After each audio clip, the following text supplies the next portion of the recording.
Hi, I'm Megan. I'm Colin, and this is Pet Sitter Confessional, an open and honest discussion about life as a pet sitter.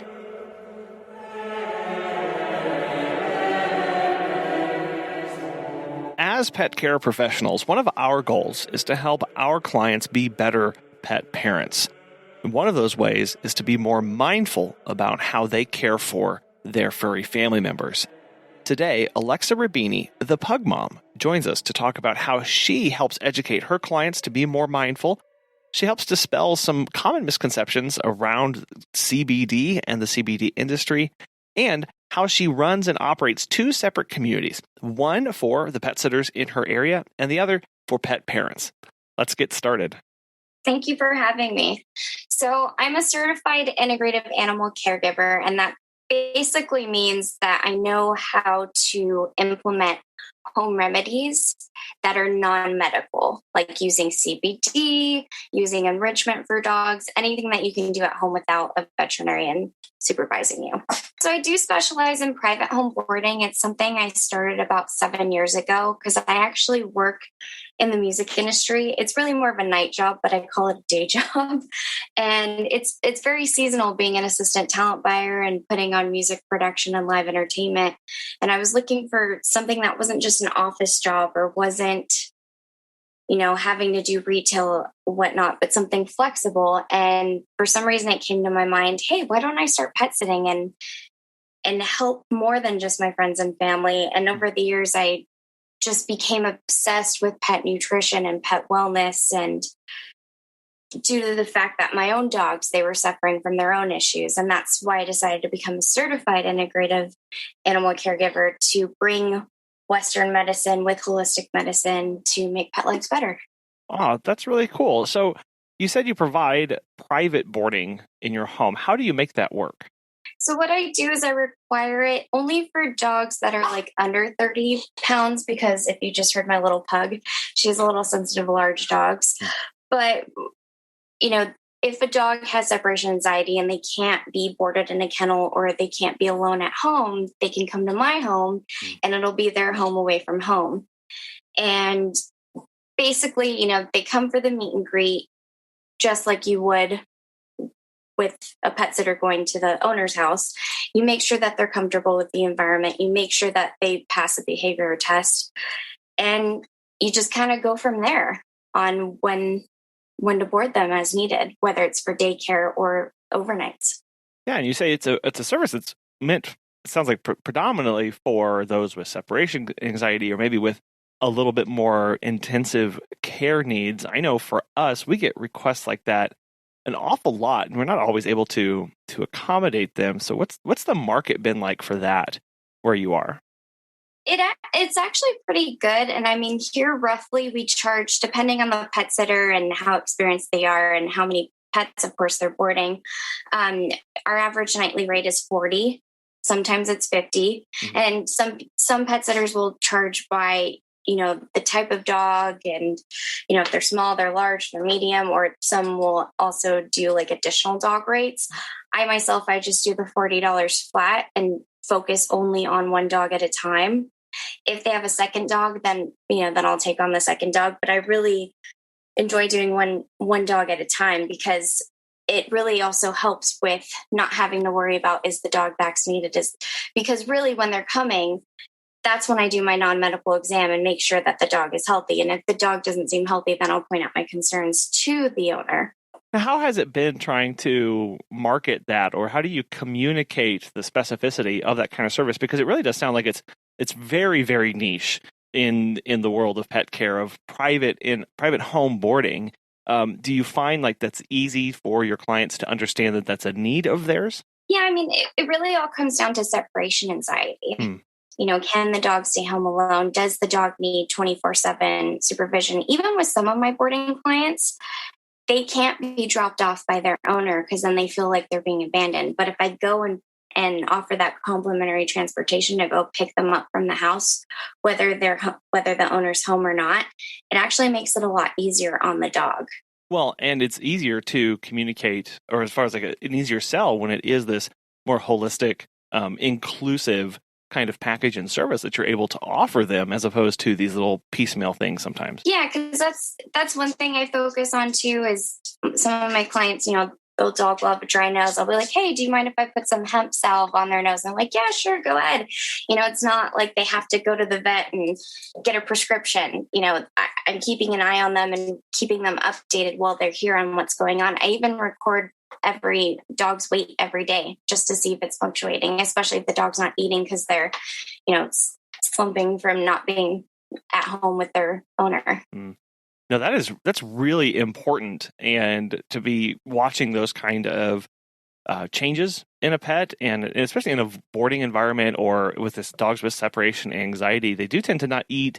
They do tend to be more stressed, so they're burning more calories. There's a lot of things going on, and those changes don't always get communicated well in a photo to a client.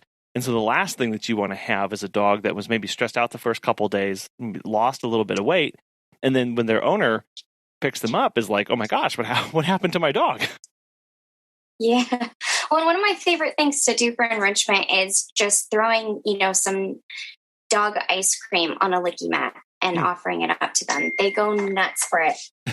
And finding those kind of opportunities for enrichment, for diversity in a dog's day, owners really like to see that, to know that their dog is being enriched in that manner, and B, it makes it more enjoyable for the dog during their stay with you too. Absolutely, because it's stressful when the dog's not at home in their usual environment, just like it would be for a cat.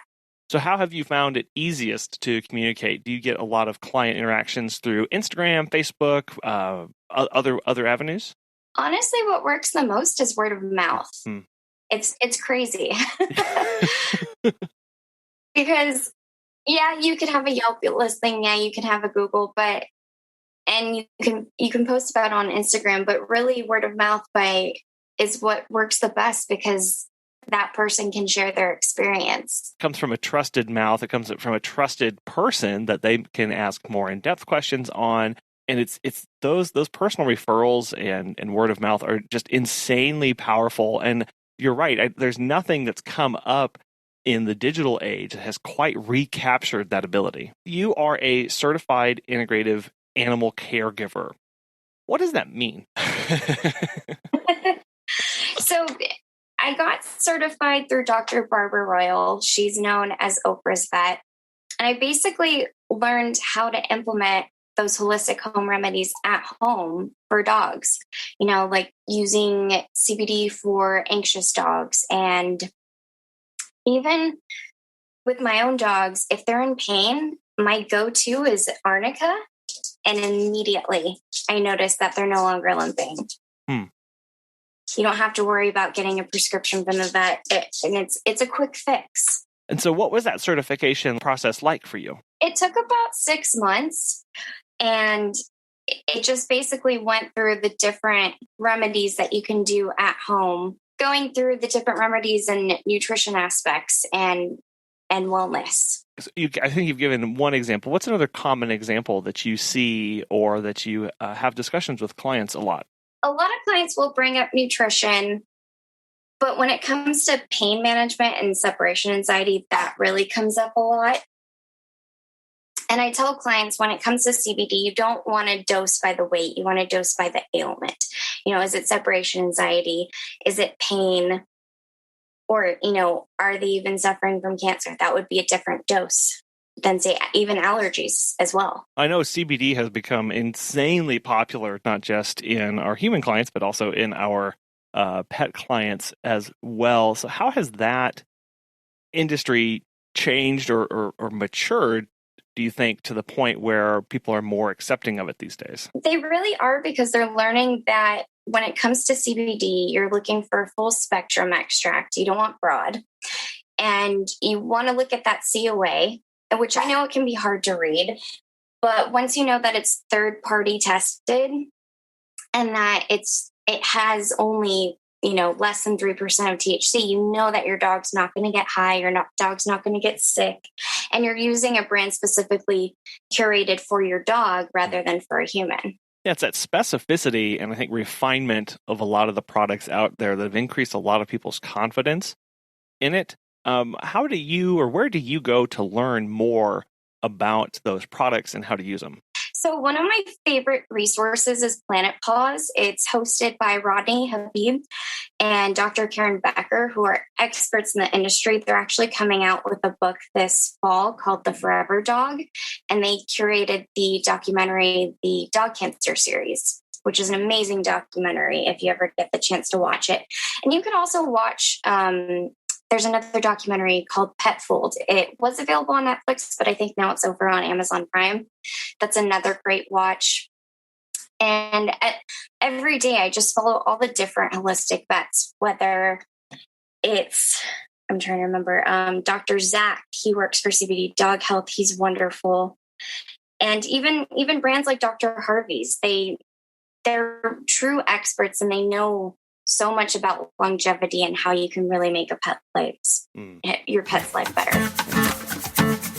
Have you heard of Time to Pet? Susan from the Pet Gal has this to say. Time to Pet has helped us grow exponentially. We believe the platform's features make us by far more professional than other companies who use conventional dashboards. They are the software gurus constantly developing and improving the platform based on user feedback. This decision was a good one. If you are looking for new pet sitting software, give Time to Pet a try. Listeners of our show can save 50% off your first 3 months by visiting timetopet.com/confessional. How do you feel like the reception of these kind of products and this information is taken in by traditional Western medicine and the veterinary community? So when it comes to Western medicine, a lot of those doctors are very nervous because they weren't properly educated.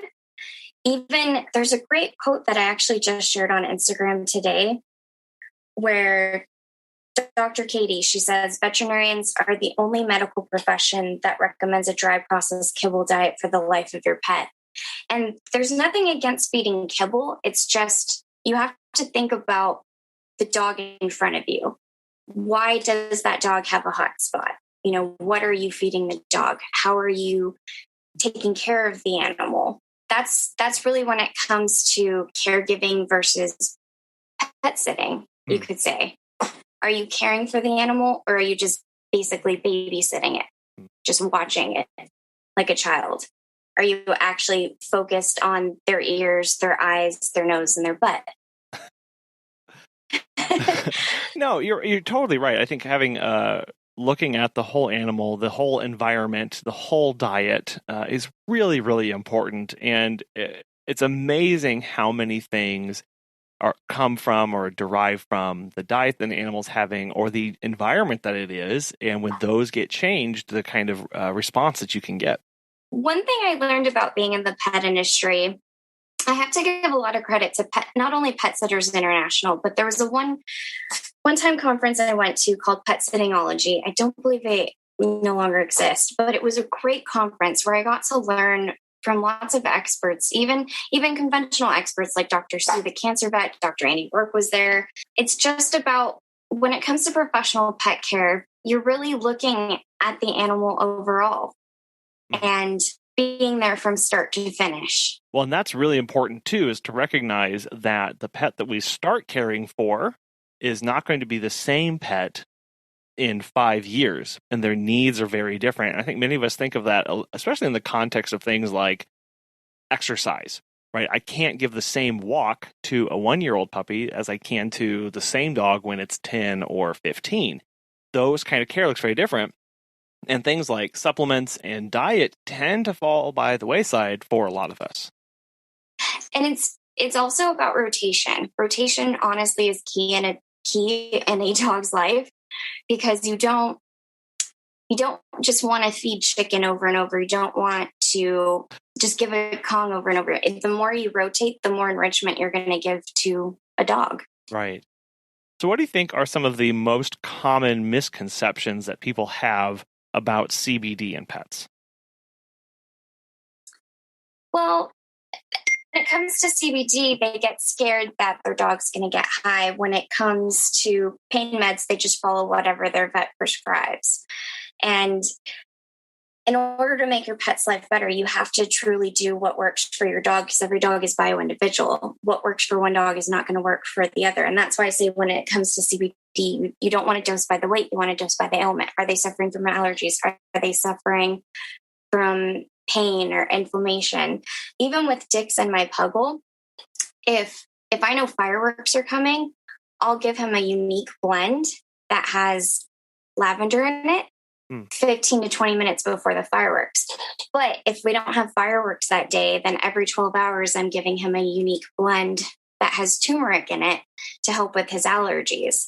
And if I notice he's got a really bad ear infection, then I'll scooch on over and give him just a regular strong CBD every 12 hours to help get rid of that ear infection. I'll even rub it inside of his ears as well. You have to, again, look at the dog individually that's in front of you. I know one of the things that we hear a lot is kind of almost a disbelief that it actually does anything. I think there's kind of maybe a problem with the industry, the CBD industry specifically, where a lot of people pitch it for a lot of things. And so I think there can be some confusion as far as like, well, what actually does it do? Because it seems like it does everything. Yeah, I mean, there's so many ways that you can use it, and that's what's so amazing about it. And even with arnica as well, it helped my pug who recently passed in March with so many things. She had a bruised trachea. She also had pug myelopathy, and she stopped walking, but it still gave her enough strength just to stand up and pee. And my honest go-to is actually called Your Go-To. I use this for any of my pet boarding clients. Just the other day, one of my dogs, she just kind of twisted her ankle wrong trying to go up the pet ramp, and I just sprayed this in her mouth and she was instantly fine within 10 minutes. It's called Your Go-To by George Beast, and it's arnica, about 200 Cs, and that's it. It does have I forget how to pronounce that homeopathic herb, but it does have, I think it's aconite in it as well. But it's great just for on hand for quick trauma, shock, fever, disease, and inflammation. Yeah, I think finding those kind of products and talking with somebody about that kind of thing really does. I think just being able to sit down and see those kind of applications really does help get rid of many fears and misconceptions that people have. Yeah, and you absolutely should always consult with a veterinarian first, but it's great to have on hand in case of emergency if you're not prepared. For a pet sitter, how could we be better equipped to have conversations around CBD with our clients or whenever we are talking with a vet that we work with? I just kind of bring it up softly to the client. Hey, have you ever tried CBD? Have you ever tried this? And share your experience, because that's the more you educate, the more people are going to adapt and become a modern 2.0 pet parent and make their pet's life better. I think just having those simple, small conversations and not being overbearing about them and learning yourself, taking the time to go learn about it, to get educated, to maybe try some things out before you start having those conversations will really go a long way, again, to build this trust with them and let them know that, you are trying to bring them the best information possible. Absolutely. I know something else that you are connected with is around the concept of mindful parenting for dogs. So I'd love to hear how you describe that. So when it comes for mindful parenting, I just think be mindful. Even with yourself, are you looking at the ingredients on the box? Or are you just eating it, whatever you want? Are you eating McDonald's every day, or do you do it every once in a while? And knowing that you can make that decision yourself. You don't have to do everything your veterinarian says. What's your belief? And what are you comfortable with? I think mindfulness is a really big topic, and many people do not think about the things that they're doing. It may be because it's what they've always done. It's only what they've had exposure to, or maybe it worked one time, so they've never thought to change or do anything different. And some of that process of becoming more mindful can really be painful, and you have to overcome some fears or anxieties to move into a position where you're open to new ideas. Yeah, and I say that because before I became the Pug Mom, I watched my childhood dog basically die over a 6-month period because her veterinarian failed her. All she did was keep having me give the same 6 drugs over and over for 6 months straight. She didn't offer any specialty care. She didn't offer anything else. And then finally, when we got her to the operating room with the specialist, they finished up the surgery and then she died on the table because it was just too late. So the more proactive you are instead of reactive, the longer and better life your pet can have. Yeah. So what's the first step, would you say, in going from not necessarily a mindless, but like, what's that process? What's that first step in becoming more mindful? And how can we as pet sitters help our clients do that? As a pet sitter, it's really about, again, looking at the dog in front of you. Check their ears every day. Do they have gunk in them? Check their paws every day. Are they dry? Same with the nose. And always pay attention to the gut, meaning look at their poop every day.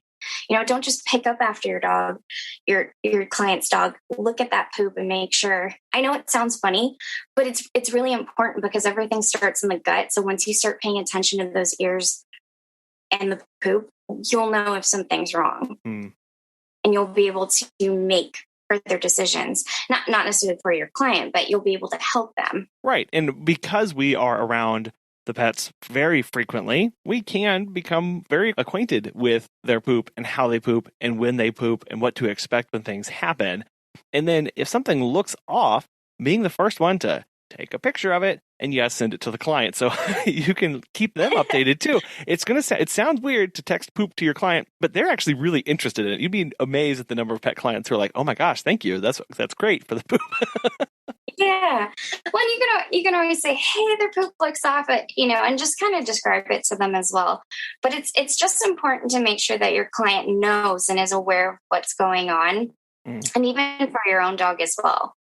Yeah, we really do get to help partner with our clients and help be an extra set of eyes and ears and hands on their pet. The clients, they lead very busy lives and they see their pet day after day after day after day for long periods of time, and you can become complacent in that time. And so we get to help fight complacency with action, with intentionality when we do have time with the dog to look at these things and kind of go through a quick checklist. Absolutely. And really, when it comes to professional pet sitting, you're more than just a pet lover. You're the one caregiving for that animal when they're away from home. Really is a title that I think can become old news to many of us after you are in it for year after year after year after year after year of just exactly how special of a position we get to have in the life of these pets and their clients, of the level of trust and the level of belief, right, that we are doing the best by them and their pets every time that they're with us. And that's also what I really love about private home boarding is it's not necessarily about the convenience of having to travel to everybody's home. You know that the dog's going to be supervised 24/7. Yeah. They get to still socialize with your own dogs if you have dogs. And they're comfortable. They can sleep with you. They don't have to sleep in a crate alone or alone on their bed. They have that company and companionship. It really does kind of change the game with those services, especially for the pets who really need it. When you advertise or when you have those services and you're talking with potential clients, do you bring in the integrative care aspect of that, or is that an after discussion, or do you pitch it more of as your pet's going to be boarded with me and I'm going to be doing all these other things as well? Whenever they do come for meet and greet, I am very transparent about my services, that I am certified integrative and that I do offer, home remedy care with their permission. And before I give any product like CBD or any hemp balm or whatever the dog needs, even an ear cleaning, I always ask permission and make sure that the owner's okay with it first, because every dog is different. And a lot of them, they think it's awesome knowing that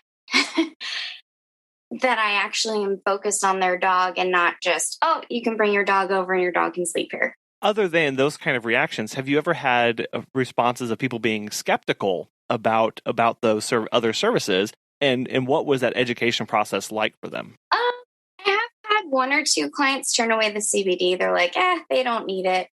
And it's more so just a slug to the shed. Like, don't worry about it. And it really depends on the client. Are they like super focused on their dog and missing them the entire time? Or you'll even get the one client who's like, don't even worry about sending me an update. They'll be fine.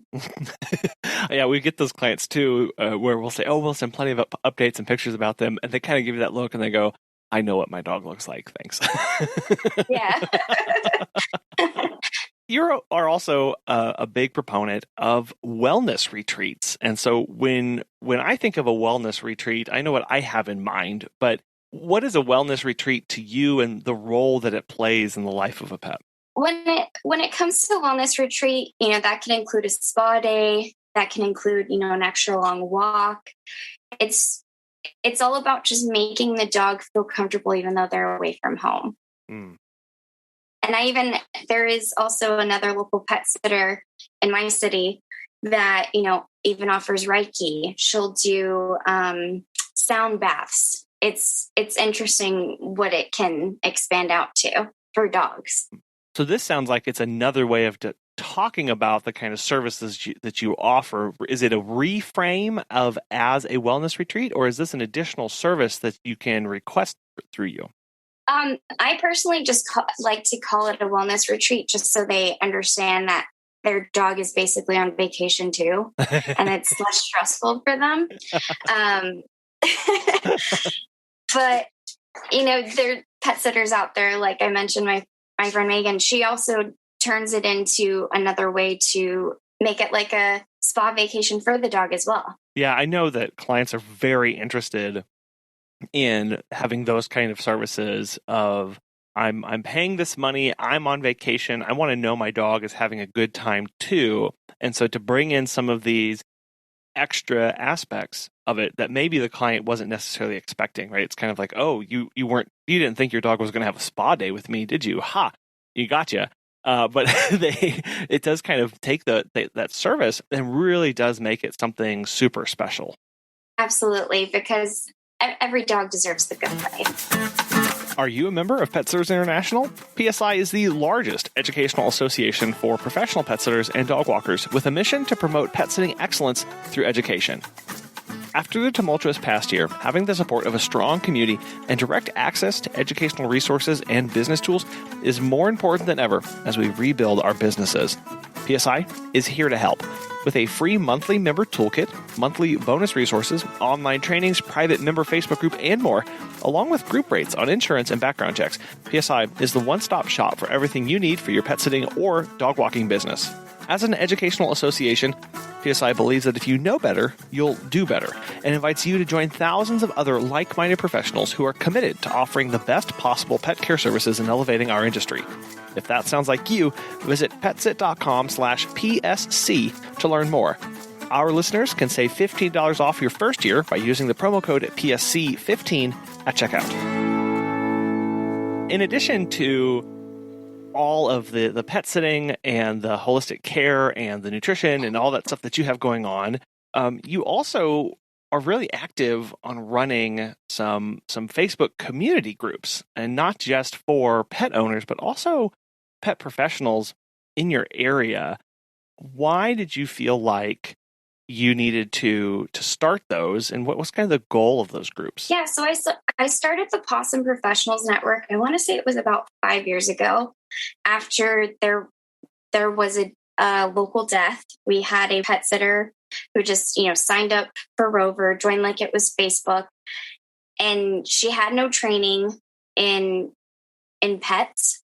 She may have had dogs herself. I don't quite remember, but she just let the dog be outside in her backyard unsupervised and it drowned in her pool. And that completely broke my heart. Where's the training? Where's the education and the support? that we need as pet sitters.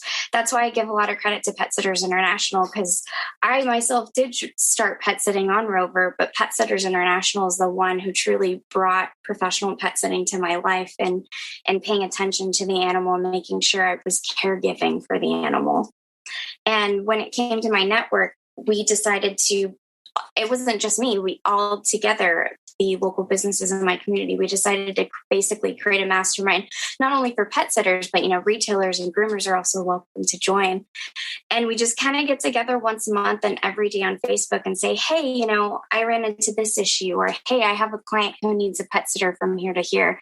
And we just do our best to make pet lives better. And I love the power of those local connections. I think most of us and the listeners are part of national and international Facebook groups, but to have a hyper local in your own city group where people are problem solving, where that they are all dealing with the same stuff and they're coming across the same things that you can give those referrals to, that just really tightens that community and helps raise the bar on everybody and makes them feel included too, right? Because the last thing that we want to do is feel like we are excluding anybody for any reason. It's a big tent. We can allow and we can welcome everybody in and help educate and help build that community. Absolutely, especially because when you're referring out a client that you can't care, because that's the thing, is it comes down to community over competition. You can't take care of every single dog, especially at the same time. You can't be in two places at once. So being able to say, hey, I'm not available, but I trust this pet sitter, and they're also licensed, they're also insured, they're also bonded. That word of mouth really comes together and comforts the client when you're not available. Now, you also run a separate group for local pet owners and dog moms. Where did the idea for that one come from? The idea for Vegas Dog Moms came out of quarantine. I was bored. Bored. There was nothing to do. And I just started an Instagram account where I just started posting health tips, and they went nuts for it. And having that community, it brought all the dog moms together. And it also helps local small businesses, because then I was able to showcase all the local pet sitters I work with, showcase all the local retailers, and get their names out there, and even offer special offers that they can't get anywhere else. Like, I teamed up with Bark Parks. They're an indoor dog park that also has like a bar for those that are 21 plus. So you can bring your dog and have a drink while they play. And they were able to offer up some coupons, and I even did a giveaway with them. And it really just helped support the community. Again, focused on the community there over competition, or focused on, I know some people would say, oh, well, I'll start a Facebook group so that I can funnel all the business back to myself. And stepping back and going, no, what I want to do is I want to get people connected. I want them to get the best care possible for their pets. I want people to feel like they are part of something larger, right? And sure, things will come from that, and these coupons and these referrals do flow from that. But when we start from a position of helping and from just the benefit of the broader community, that's where we're really going to see not just the immediate benefit, but the long-term payoffs too. Yeah, and you shouldn't be scared to start a Facebook group, because that is honestly the best part about being on Facebook, is having that group and that community support. And it's still going to link back to your business. And again, word of mouth is honestly the best thing that you can do for your business, because it's free marketing, and you're not going to be spamming them by just posting every day. You're sharing your experience and connecting with them through that experience. It's those connections that are really going to be lasting and aren't just going to be these one-off seeing an ad or something somewhere or a flyer. It's this, no, these people are here consistently, reliably investing and putting information in and helping others. And you're right, that's where you really do see people connecting and growing those relationships. Yeah, because then they don't have to rely on a news source. You can lean on each other. You've started these groups, you're running them, you're managing them with the help of others. Are they what you expected them to be? It does have its slow time periods, but then I can easily bring the engagement back up by sharing a news article or sharing another post on Facebook. And then that gets people going again. But it's just nice to have that little place you can go to. It's your home away from home when you're, if you have nothing to watch on Netflix, or you're bored and just need something to do, you can just kind of pop on a Facebook and check in with others and connect with them. Yeah. How do you know what to share in those groups to get that kind of engagement? Are there certain things that you find that really click with the people in your area, or is it kind of hit and miss sometimes?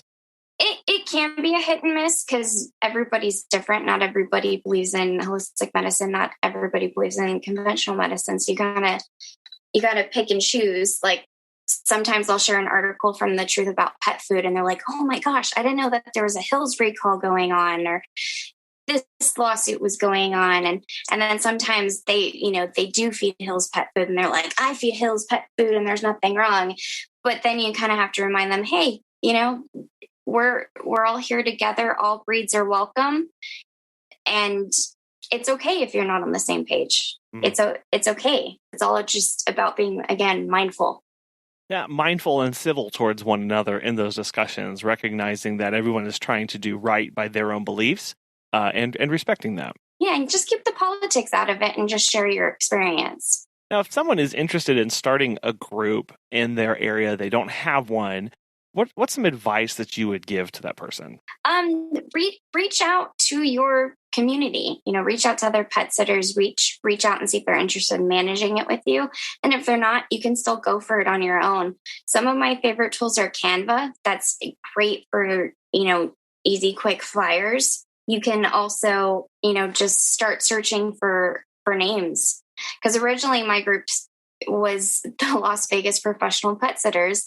And then we're like, well, we don't want to just have pet sitters. We want to include retailers and groomers and veterinarians and whoever's interested in making pet lives better. And that's when I was like, well, you know what? You're possums. Why don't we call it Possum Professionals? Yeah. I don't know how I came up with it other than, you know what? You're so possum. Yeah. Well, and I love the fact that you do include other pet care professionals in there, the vets and the groomers and the trainers, because I think that really does start to bring not just it really does bring literally everybody together, where you're sharing, who you can trust, you can know who's sharing information, who you can refer to. And it really does help a lot more people be connected, because I'm sometimes surprised the number of vets in our area who don't know there are pet sitters out there that can help and that can take care of others, or that can provide other services, or pet sitters who don't know groomers that do stuff. And so it really does, again, it helps position ourselves as pet sitters at the center of this hub of the care team that's required for the pet that we're overseeing. So we know all of the resources that are at not just our disposal, but the clients as well. Yeah, and it overall just makes it easier, because then it saves the client time from having to go to Yelp, having from go to Google, having from to go to rover.com, because they're instantly like, I'll even have a client say, hey, Alexa, what groomer can help me out? My dog needs this kind of haircut, or my dog needs this nail trim. And I'll say, hey, okay, so your service area is right over here. Check out these three professionals. I would trust them with my own pets. Yeah. Now, again, these word of mouth referrals, not just coming from client to client, but from pet sitter to another pet care professional. They're going to trust you. That's going to build that bond. And that's going to help, that relationship be even more sticky. And it's free marketing. Yeah. You don't have to worry about paying for it. That's also the perk to it. Absolutely. Alexa, with everything that you have going on and all of the things that you are involved in, what are some of your favorite resources or recommended resources and tools that you want other people to know about?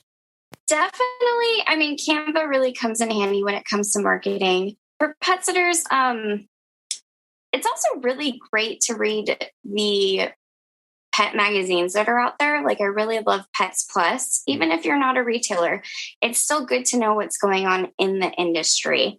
There's also Pet Business. Those are really good magazines that I read every week, and they're online, or you can get a physical copy. I mean, that's even what I do is I post that in my little Facebook group, all the different news articles as well for the pet sitters. I will say that that idea of continuing to read and learn broadly will really benefit you in the long term, because whether you need that information right now about the new trend in lick mats or new trend in scent deodorizers or whatever, eventually somebody's going to ask you a question about that. And so just to kind of stay up to date a little bit at kind of the 30,000 foot view of things that are going on and big shifts really will help you be a lot more well-rounded whenever you do need to give recommendations or input with the clients that you're working with. Absolutely. And actually, I just remembered the other thing I was going to mention. I was just at Super Zoo because I'm lucky. I live in Las Vegas, so I get to go to Super Zoo every year. Yeah. And a great service that's out there for pet sitters and even professionals is Fetch Find. They have like these little mini courses. It's free, and then you can upgrade to like the professional plan for additional courses, or I think for your entire company if you do have employees. And they have different courses on CBD. They even did a course on managing your business through COVID.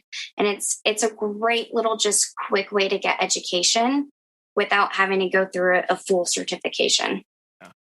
Well, that's something that you can kind of do piecemeal, little by little, and either fill the time whenever you do have downtime, or assign to staff or assign to other people that you want or that you can recommend to others. Absolutely. And Pet Sitters International, too, they also have courses as well. The more you put your CEUs, as they call it out there, the more you're going to gain that experience and even be able to charge more, too, for having that knowledge. Right. No, absolutely. And again, you might not need that information right now, but it's going to help continue to have you understanding and learning about what's going on, and you will eventually need that information in the future. It absolutely happens every single time. Alexa, I have really appreciated this conversation and learning more about integrative pet care and the role that we play in strengthening the bond between the pet and their client through the services that we offer, how we can be more mindful and help our clients be more mindful too.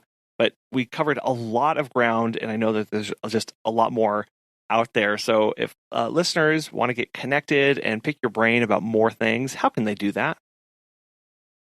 You can absolutely follow me on Instagram at Mindful Dog Mom. That's basically where I post most of the time.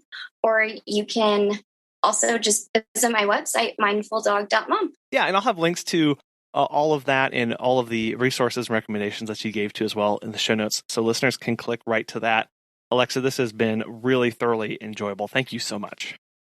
Absolutely, my pleasure. The power of being mindful stems from the fact that we begin taking deliberate actions towards a certain goal, that we are more aware of what we are doing on a moment-by-moment basis.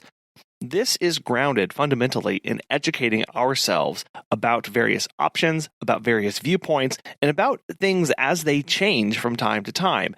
This is extremely important in running your own business and in educating and reaching out to your clients. As they are seeking answers, you are able to help guide them through various options, point them to different resources, and then encourage them to be taking those very deliberate actions in their day in caring for their pets. It takes simple little changes that we can all do that allow us to be more powerful and more mindful about our actions in our business and in how we care for pets as well. We want to thank today's sponsors, Time to Pet and Pet Sitters International, and we really want to thank you for joining us today and for being part of our community and helping educate and spread the awareness that we can all be raising the bar by doing little things each and every single day. Thank you so much for listening. We'll be back again soon.